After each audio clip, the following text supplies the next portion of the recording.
the discussion at the end. I've been working on the convention for about a year and a half. Unfortunately, law enforcement's been working on it for a lot longer than that, and they're way ahead of us. So I look forward to our discussion later to see what we can actually do in the national legislatures. But I can say at the international level, we, when I say we, I mean as an academic, as a member of industry, and as a member of an NGO, we have been very unsuccessful in effecting change. In the backdrop of this convention and the work going on in G8, we have the whole history of crypto politics over the past few years. We have, think back to Clipper days, think back to export controls, think how those initiatives failed, but other initiatives naturally will arise. Law enforcement does not give up easily, especially when it's into the national security.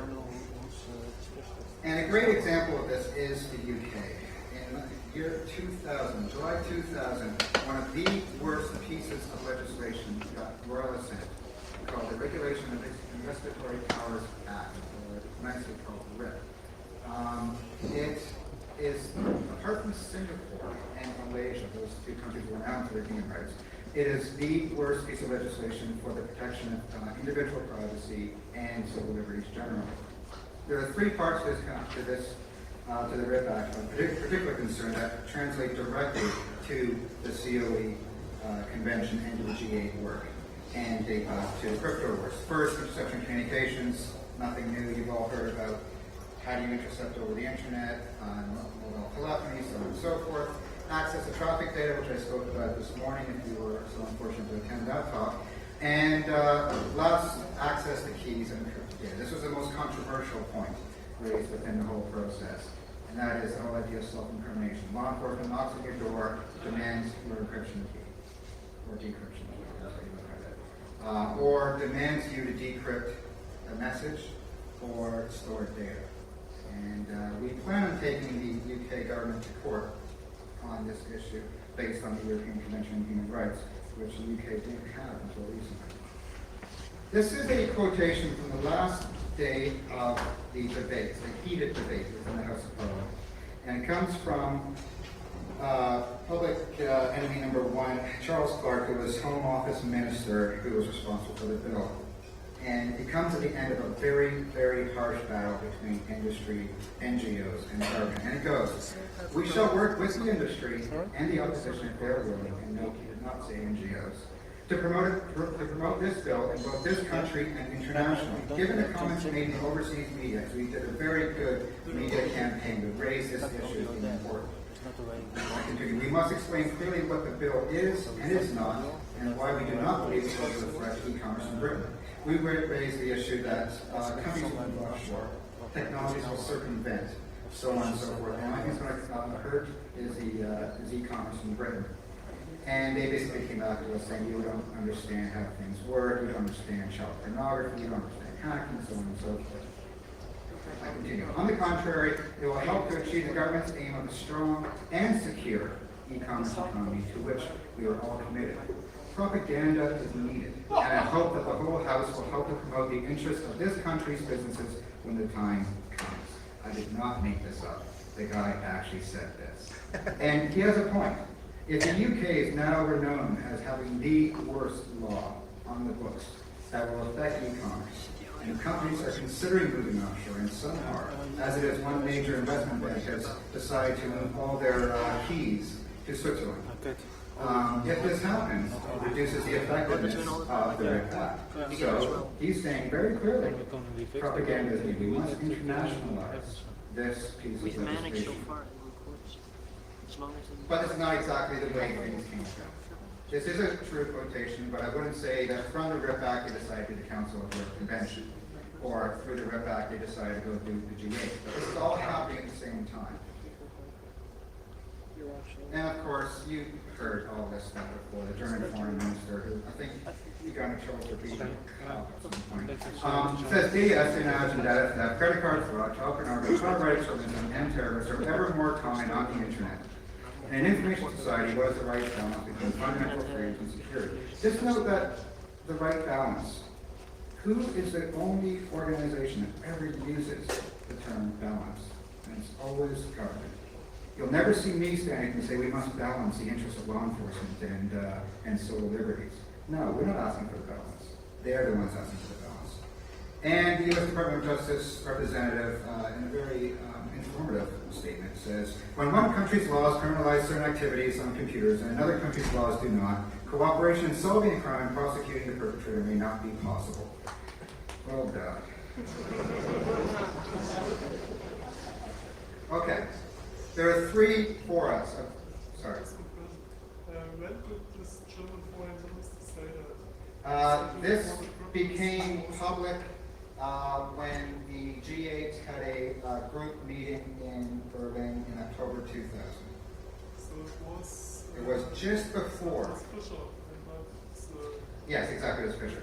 Yeah, it was just before it became public that he'd be a cop when he was younger. Okay. 3 for as a discussion here. The G8, Council of Europe, and the EU. Just to clarify. The Council of Europe and the EU are very different institutions. It's easy to confuse them. The Council of Europe is a 43 member state organization that includes all the countries within the EU plus others. Russia is also included in this. And the US, Canada, South Africa, and Japan have observer status within the COE. So the COE is 43 member states plus the observer states. The EU, as you all well know, is the European Union.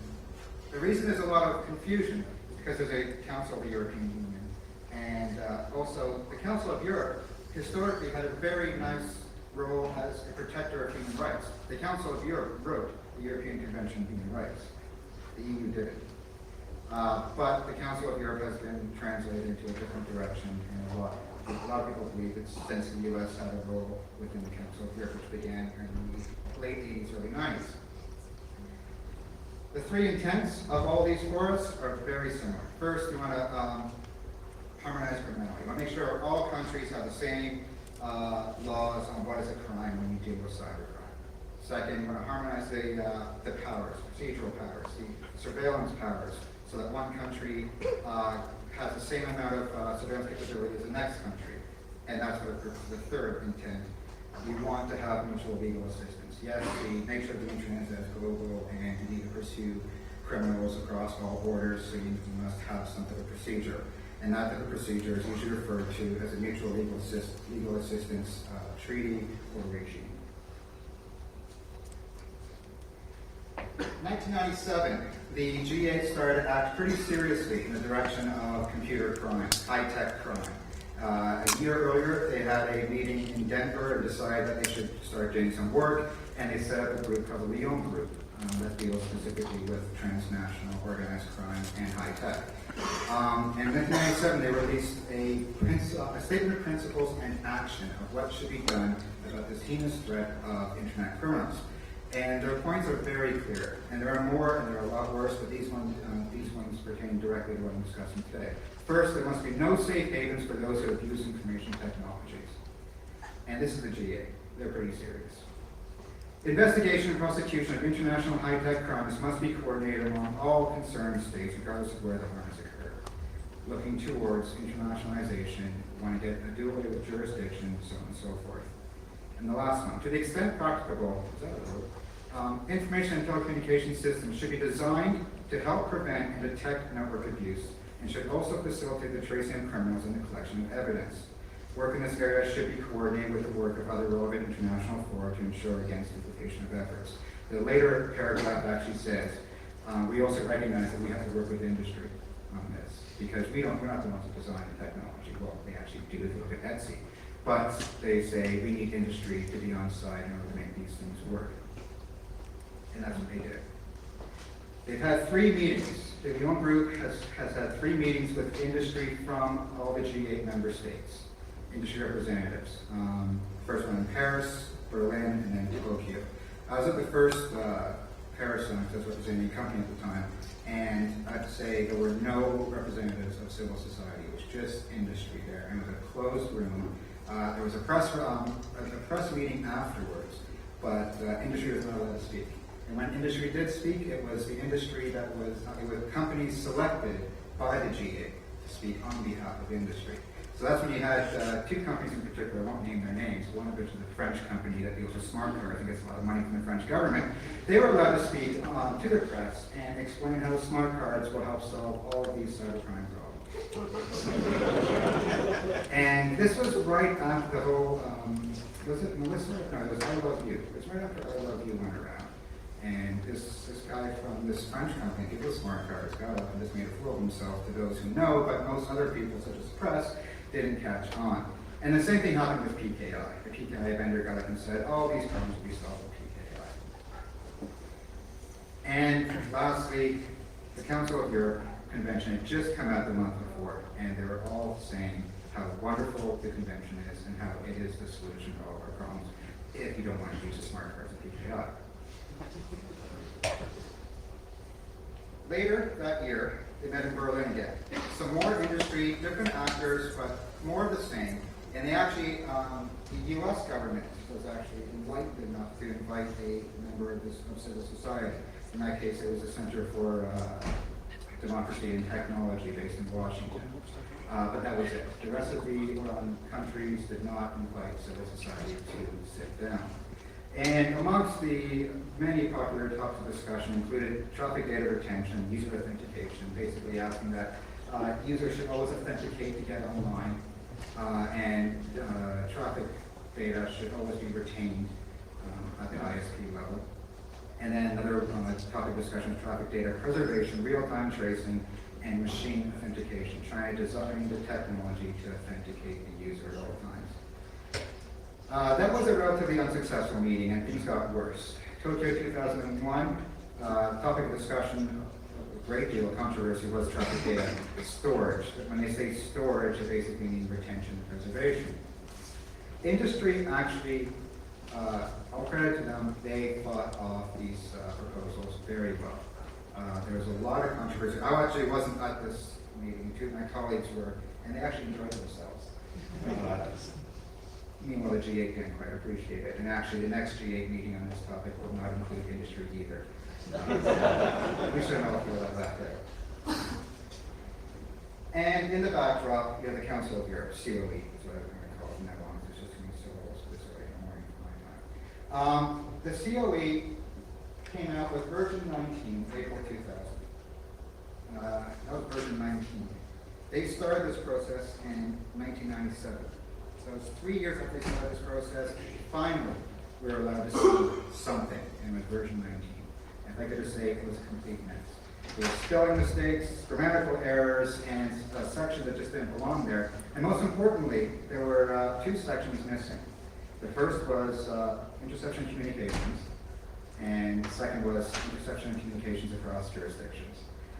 So the key components were actually lacking at the time. But they want us to have a serious consultation and to submit our comments and spend our time working and getting some input in there, because this is all about openness.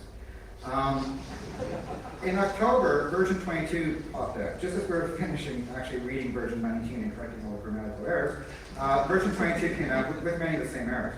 And by the time we were just about to act on it, and we did, I worked with an organization called GIL, Global Internet Liberty Campaign, which is a umbrella entity over a number of national NGOs around the world. And we got a letter in, and I'll give you a quotation later. Just as we did that, the next version came out. So when they received the letter, they said, oh, all your concerns, they're not worth anything now because we have a new version out, and I'm sure they deal with your concerns, and well, they didn't. This was version 24.2. And in December, version 25 came out the day after I submitted the second guild letter, so we got ignored again.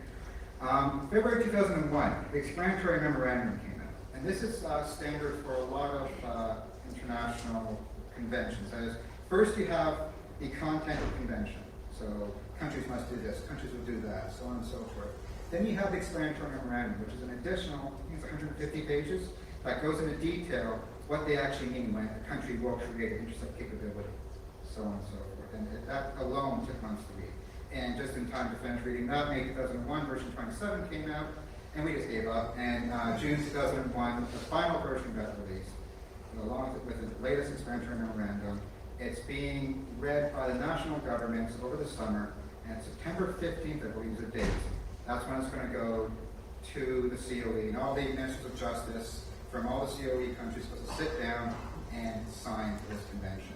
And I'm hoping we can get something going here, because otherwise it's just going to happen, whether we like it or not. What exactly does the convention consist of? Well, it has the three factors. First, substantive crime. That is, you must criminalize the following activities. Second, it involves you must allow your police to do the following things, the procedural powers. And third, there's some mutual legal assistance components. I'll deal with each in some detail. First, hacking. The first thing they start off with, hacking. It includes illegal access, illegal interception. It doesn't say anything on behalf of government. It just says illegal interception. And interference with systems and with data.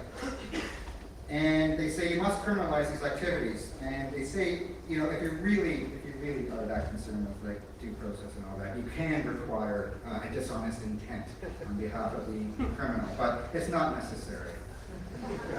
This is the general theme of the convention.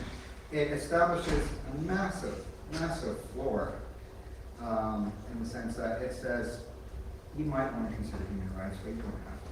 You know. Okay, next, misuse of devices. When version 19 came out, this was a very, very controversial section, particularly in the computer security field, which said the production, sale, procurement, import, distribution of devices designed for hacking should be criminalized. Or making a computer password generally available. That's also criminalized. But back in version 19, they didn't have this second bit that says it's not applicable to authorized testing or protection of computer systems. So all those devices that are out there that help hack the system, or if you use it for hacking your own system, then it's not illegal. Of course, child pornography is there because it's really fun. And copyright is there because it seems to get industry on the side. So it's now a criminal offense when committed willfully on a commercial scale and by means of a computer system. The commercial scale, we weren't too sure what that actually meant, and the U.S. government didn't help clarify that at all, actually. And it all relates to the Berne Convention, WIPO copyright agreements, the Rome Convention, and the WIPO performances and vulnerability.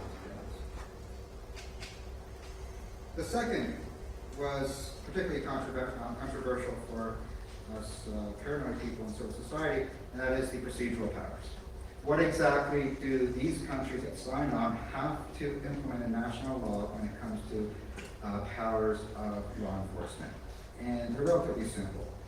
Law enforcement should be able to do expedited preservation of stored data. Just to preserve data that might be deleted if you get a knock on the door or if it gets deleted routinely. Partial disclosure of traffic data. This one's interesting. Because of the nature of the internet, they must be able, the law enforcement must be able to show up at ISPs, and if they can't get all the traffic data of a particular transaction, they want to get partial disclosure, just to find out where the packets went next, or where the user connected to next. And this does not require any oversight, or little if any. Production order, you must produce given data under request. Search and seizure of stored computer data, real-time collection of traffic data, and interception content data. Basically, those last two fall right into black boxes at ISPs, or ISPs creating an intercept capability. Actually, within the language of the convention that stands, ISPs must do both. They must allow for a carnivore-like device to come in, and they also must create an intercept capability. Suffice to say, industry is not exactly happy with those last two. The production order is an interesting one because it has an element of gap, government access to keys. If you're asked to produce data and that data happens to be secure, the text of the convention says you must find a means or give them a means of unsecuring that data, which is a nice way of saying please hand over your keys or please incriminate yourself. Of course, the COE says, no, we didn't mean that. We just want to leave things ambiguous so countries may want to go further in the future. And already we have Australia and South Africa justifying their new bills that allow for government access to keys based on the COE and the international, the mutual legal assistance. Not much has really changed. Same powers, but they must be able to be performed across jurisdictions. So this is one massive MLAT, Mutual Legal Assistance Treaty, and these are rare. They're very rare because most countries prefer to do bilateral agreements with other countries. To have a convention with 43 states signing up to have these powers of cross jurisdiction is practically unprecedented. We could find solace in the fact there's an opt-out. A country can refuse a request from another country under two conditions: political offense. So if you're asked to do an interception of saying that's actually a political offense, and something that might hurt national sovereignty. So if you try to intercept the communications of a politician, then you're in trouble. The reason they have these opt-outs is because they don't have something that's very simple called dual criminality. They spend the first section of the convention establishing common crimes, but the second and third sections don't pay attention to that. They say you must investigate a crime no matter whether it's a crime within your own country. You're asked by another country. The failure of dual criminality is probably the biggest problem within this convention we could identify. So your government could end up spying on you because they were asked to by another country where what they're doing in your country is not illegal but is illegal in the other country. Next. I picked out two articles of particular interest maybe to this audience. The first one's a jurisdiction article. And it's interesting because it established supranational jurisdiction. It says a country has jurisdiction if a crime occurred within its territory, obviously, on board a ship flying the flag of that party, on board of an aircraft registered under the laws of that party by one of its nationals, if the offense is punishable under criminal law where it was committed. Fine. They also had if the crime is committed using a satellite that's owned by that country. I have to leave for some very, very odd reason. But that's the nature of jurisdiction according to King's Convention. Extradition. This is the one that is most amusing. People haven't picked up on yet, particularly when it comes to copyright. Extradition applies to everything, including Articles 2 to 11, which include copyright, which include child pornography, which includes misuse of devices, and hacking. Extradition applies so long as the penalty under national law is greater than 1 year. So you can't be extradited for a copyright crime so long as the crime is punishable for more than 1 year. And Russia is concerned with this convention. So there was a lot of controversy, or we tried to create controversy. It wasn't easy because all the member states and the COE were doing a very good job with the press, saying we must deal with these hackers, we must deal with these child pornographers, and we must deal with these people with misused devices. So we started a campaign in our copious free time. And one of the first things we did is we sent a letter from GILT, being the umbrella organization of many national NGOs, in October 2000, basically a week before the next version came out. And we say very simply, we believe that the draft treaty is contrary to well-established norms for the protection of the individual, that improperly extends the police authority of national governments, that it will undermine the development of network security techniques, and that it will reduce government accountability in future law enforcement conduct. When we submitted that, we actually got a response, and they basically said, thank you for your submission, but I'm afraid you just don't understand convention. So wait till next time, everything will be fine then. I was also told off the record by one of the drafters that we didn't get much airtime when we sent in our letter. And the reason was because it seems a lot of fake NGOs decided to protest the convention by sending in child porn. And to hell with you, we don't care about you next to the convention. Here's some child porn for you to view. So as a result, not many people listen to us, but I find that argument to be unconvincing, so they probably won't listen to us anyways.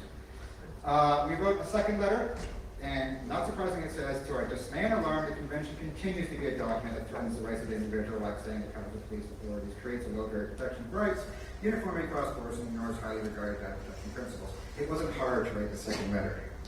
It was basically the same as the first. And it's not just a bunch of silly people like me protesting. It's actually some serious campaigners in the U.S. Barry Steinhardt, the ACLU, argues clearly what Yahoo did is legal in the United States. The current version of the Cybercrime Treaty says that the United States would not have to cooperate if the crime is political. That is, they would have to cooperate with the French government to prosecute Yahoo because in the U.S. such a crime of hate speech is political. But you need to ask the question, well, is what Yahoo did political? Or is it a crime against humanity, as the French call it? It's a very valid point. Because they don't require dual criminality, and they only have to opt out for political offenses and national sovereignty, what exactly do those things mean? And David Sobel over at Epic says, it's entirely slanted towards law enforcement interests. That's not surprising considering the people who drafted this were all from the Department of Justices and the home offices of the various countries. They weren't going to consider human rights because they don't even like human rights.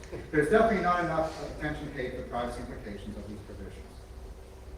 But also more I guess, established people are actually saying this is problematic. This is WITSA, World Information Technology Services Alliance, saying, many of the changes made to the draft convention over the past several months have been largely cosmetic and clearly fall short of addressing the concerns of the IT industry and other groups.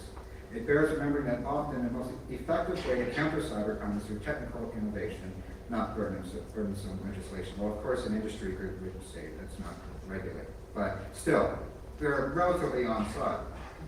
ETNO, European Telecommunications Network Operators, I think they're actually based in this country. They also are on our side relatively, saying they're actually worried that the Council of Europe did not consult as widely as they promised, particularly on some important parts of the text, and the ambiguity of some of its provisions. In particular, the Convention may encourage signatory states to adopt requirements in the collection and storage of traffic data without attention to their impact on civil liberties, and without regard to the costs imposed on network operators and their customers. Costs are not considered at all within the Convention itself. Within the explanatory memorandum, you see some very nice things about costs, but the explanatory memorandum is not binding. When you sign the Convention, you're signing the Convention. The explanatory memorandum can be thrown out, or it can be heeded. You're not required to pay attention to the explanatory memorandum. In our last GASP effort, on version 27, we had a meeting with the Department of Justice in the U.S., we being industry and NGOs, a few NGOs. And I was at the time representing Privacy International, and I raised a few issues with a representative of the DOJ. And he got very angry at me, and he said, why are you raising these issues now? You know, you've been silent all along. Why? You know, you haven't been participating. And I said, we have, but obviously they haven't been reading our letters and just been viewing child porn instead. So he said, look, submit something. Okay, so we submitted something. We wrote the last GASP effort, 3 organizations, being PI, ACLU, and EPIC, wrote letters to the US and the UK representatives on the Council of Europe drafting group. And basically, we make some very simple points. We must again object to the non-transparent manner in which this convention has been developed. Remember again, it started in 1997, it wasn't until April 2000 we actually saw something, and then it was still a mess. Second, the proposed treaty should unambiguously provide that there is no requirement that parties have domestic legislation that forces users to provide encryption keys or to decrypt documents. Remember I said earlier, they have this ambiguous statement saying you should try to help in unsecuring secure data. What does that mean? And they say, oh, it doesn't quite mean GAP. Well, say so. But they're not saying so because they want to leave interpretive flexibility for countries to say, oh, we're being forced to do GAP because of the Cybercrime Convention. And as I said, that's exactly what's happening. They also said, allowing law enforcement direct access to a service provider's network to conduct surveillance, for example, Carnivore, provides police with the ability to conduct broad sweeps of network communications with only their unsupervised assurance that they will only collect that data which they are lawfully entitled to collect. Bit of a mouthful, but the point's valid, whether it's Carnivore or whether it's the convention that's implementing something just like Carnivore. If you don't have oversight at the implementation level, you have a problem. Second, we remain deeply concerned with the draft treaty's failure to consistently require dual criminality as a condition for mutual assistance. No nation should ask another to interfere with the privacy of its citizens or to impose onerous requirements on its service providers to investigate acts which are not a crime in the requested nation. Again, a long sentence, but I thought it made sense. And we submitted this, and the response was, actually we didn't get a response. That was it. It went into a vacuum. And come September, when we start saying this is a very bad convention again, they'll say, well, where were you all along? You were sending us child porn. And the convention had to go to the Parliament of the Council of Europe. It's not the European Parliament, but it's the Parliament of the member states of the Council of Europe. Basically, some distinguished person is sent to be a member of the Parliament of the Council of Europe. And it was debated there. And they're really concerned about this convention. They really thought it failed to respect human rights. But what they were talking about was not human rights. They were talking about how it failed to address hate speech as a crime. That was the biggest point of concern. And everybody agreed. Well, who's going to say hate speech is a good thing? So they all vigorously agreed with each other that hate speech had to be addressed. But the U.S. kept on saying, the U.S. is not part of the parliament, but the U.S. throughout the entire process kept on saying, sorry, we can't do this. We can't do it in the convention. We can't sign it. So the result was they discussed, and they are proposing the idea of having a second protocol for the convention, particularly on hate speech. And we say the following. We would oppose the COE taking forward a second protocol on other content-related crimes, such as hate speech. Such a protocol will inevitably threaten recognized free expression rights in many nations. We don't quite say that hate speech is a good thing, but we're saying that the COE has been so close in developing this convention, we can't expect anything better with the second protocol on hate crimes, hate speech, so on and so forth. So we protest it. PI is not in a position to say that we support hate speech. ICASE is in a position to say that they will protect hate speech, but that's just supposed to be agreed without being called each other on a person here. So the convention is going to go for signing sometime in September, I believe September 15th. And it stands pretty much as it was from the start, except for the changes under misuse of devices because of problems with computer security. Nothing else has changed substantively.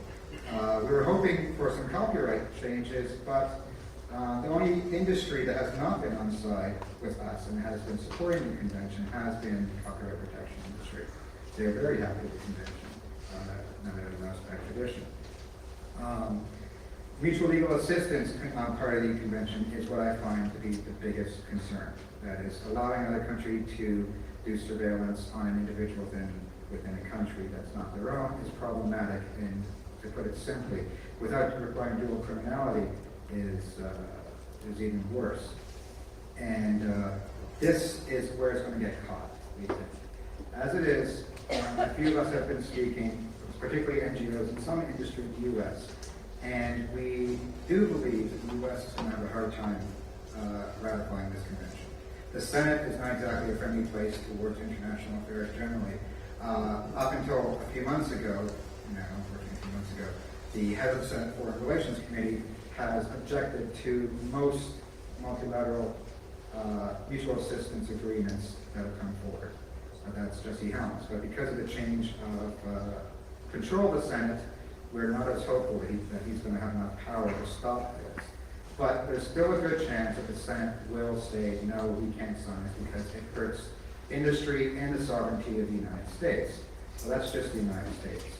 Other countries, particularly European countries, have been very warm and receptive to this convention, except that it doesn't deal with hate crimes. Unlike the U.S., though, the countries in Europe have data protection registrars or commissioners, and they have been pretty good at saying there's some problems here, but they're not committed to actually doing something. They do say a few words here and there saying there's a few problematic issues, but we'll deal with it when it gets to the national level. But when they sign September 15th, it's already binding until implemented, and then it'll be clear at that point. So September 15th is the day where everything's going to go to hell. And then we deal with implementation at the national level. If you want more information, go to the Privacy International website. I have some information on my website. And if you actually want to read the convention, and you want to follow suit to the explanatory memorandum, just go to conventions.coe.int, and it's all there. Thank you very much.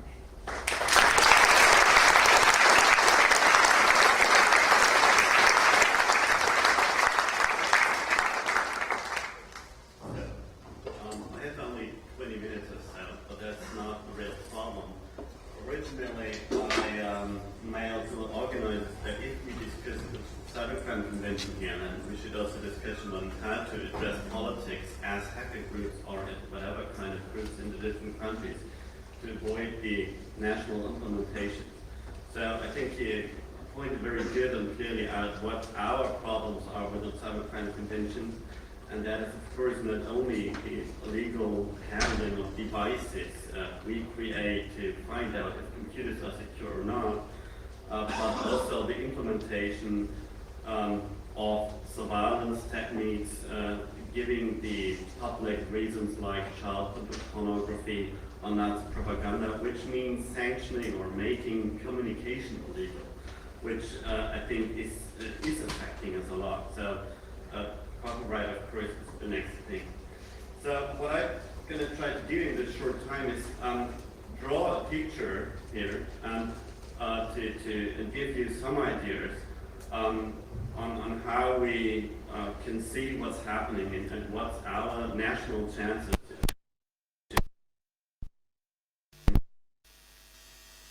So the situation, of course, is I have the global picture. We have the United States with this kind of strange ideas, but we of course have other countries having strange ideas. For example, German Minister for the Interior, Schilly, has his main goal seems to be addressing Nazi propaganda for some time now, because that is a subject in Germany you can justify almost everything with, including shooting people at the other side of the planet for distributing information. So he even made a suggestion to hack American computers to avoid them distributing Nazi propaganda to Germany, which seems to be totally information warfare, but anyhow. So we have to see, even if there are issues like child pornography, where we say, yes, this is not something nice, and even if we can say from a European understanding, hate speech is nothing we want to support, but still, the way, I think it's very important to mention that whatever they do, they will not avoid that things are available, that people who look for child pornography get it, and people who look for hate speech will get it, and people who want to organize illegal Nazi sites or mailing lists, they will have the ability to do it. So the age of control is over, and we need new methods in society to handle something like the freedom of information we have by immunity. So by teaching people or teaching kids that, I mean, if someone reads Nazi propaganda and then reads it in the internet and then goes out and burns some aliens or some houses, and it's not the problem what he read. The problem is what was in his mind before, that he was so removed control. But on the other hand side, as in the keynote speeches pointed out already, the marketing mentality we have in economic situation needs stupidity. So they need stupid people who are not immune from content.